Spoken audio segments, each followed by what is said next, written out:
আপনি কি এই 500 টাকা নিয়ে নেমে যেতে চান? না, চালের বস্তা সহকারে নামবো একেবারে। না, বরফ শেষ হয়ে যাবে, তারপর সমস্যা নাই, কিন্তু চালের বস্তা নিয়ে যাবো। আপনি ক্যামেরার দিকে তাকায় আমি আই লাভ ইউ বললে আমি আপনাকে পুরস্কার হিসেবে দেব 100 টাকা। ইনশাল্লাহ জিতবো, কেউ হারাতে পারবে না। এই যে দেখতে পাচ্ছেন তিনজন রিকশাওয়ালা মামা যাদেরকে আমি দাঁড় করিয়েছি বরফের উপরে, তাদের মধ্যে শেষ পর্যন্ত যে বরফের উপরে দাঁড়িয়ে থাকতে পারবে সেই পাবে এই চাউলের বস্তা। আপনি কোন জেলা?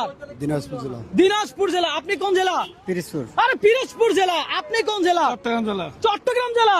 দর্শক দেখা যাক আজকে কে হয় বিজয়ী। এই গরম দিয়ে বরফের উপরে দাঁড়ায় থাকতে কেমন লাগতেছে? ভালো লাগতেছে। ভালো লাগতেছে। আপনার কেমন লাগতেছে বরফের উপরে এই গরম দিয়ে? ভালো লাগতেছে। ভালো লাগতেছে। দেখা যাক সর্বশেষ কে টিকে থাকতে পারে। ভাই কে টিকে থাকবে সর্বশেষ, কি মনে হয়? আমার মনে হচ্ছে দিনাজপুরের মানুষ হয়তো জিততে পারে। দর্শক এই মুহূর্তে আপনি কোন জেলা থেকে আমার এই ভিডিওটা দেখছেন একটু কমেন্ট করে জানাবেন। এই কাকা কি মনে হয় কে জিতবে? চট্টগ্রাম, দিনাজপুর, পিরোজপুর কে জিতবে? দিনাজপুর।